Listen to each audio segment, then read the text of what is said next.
রাত প্রায় 2টা। হঠাৎ শহীদুল একটি ফোন পেল একটা লাশ নিয়ে খুলনা যেতে হবে। এই শহীদুল ছিল একটা লাশ টানা গাড়ির ড্রাইভার। শহীদুল তখন তার সহকারীকে ফোন দেয়, কিন্তু তার সহকারী ছিল প্রচন্ড অসুস্থ।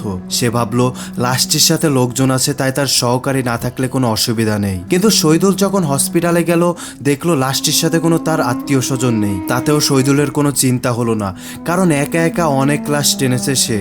এতে সে অভ্যস্ত, ভয় তার নেই। সে মরা দেহটা উঠিয়ে দিল স্ট্রেচারে, লাশের ব্যাগে ঢেকে রাখলো। তারপর যাত্রা শুরু করলো খুলনার দিকে। 10 কিলোমিটার যাওয়ার পর হঠাৎ শুনলো কেউ যেন পেছনের দরজায় চাপ দিচ্ছে। সে থামলো, নেমে দরজা খুললো, কিন্তু দেখলো কেউ নেই। ভাবলো বাতাসে দরজা নড়েছে হয়তো। কিন্তু এরপর ঘটতে থাকলো অদ্ভুত সব ঘটনা। হঠাৎ সে মিররে দেখতে পায় একজন সাদা কাপড় পরা মানুষ বসে আছে লাশের পাশে। অথচ সে জানে গাড়িতে সে একাই আছে। রাত বাড়তেই রহিমের মনে হলো সে যেন ভুল পথে যাচ্ছে।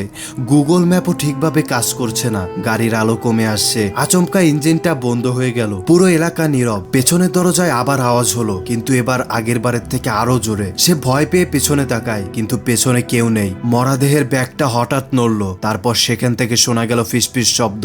আমার গন্তব্য এখনো আসেনি। শহীদুল এবার আর নিজেকে ধরে রাখতে পারলো না, বেহুশ হয়ে গেল গাড়ির ভিতরে। হঠাৎ তার জ্ঞান ফিরতে সে দেখতে পেল গাড়িটা একা একা চলছে। তার কাছে সবকিছু স্বপ্নের মতো মনে হলো। ঠিক ভোরের আগেই পৌঁছে যায় হাসপাতাল চত্বরে।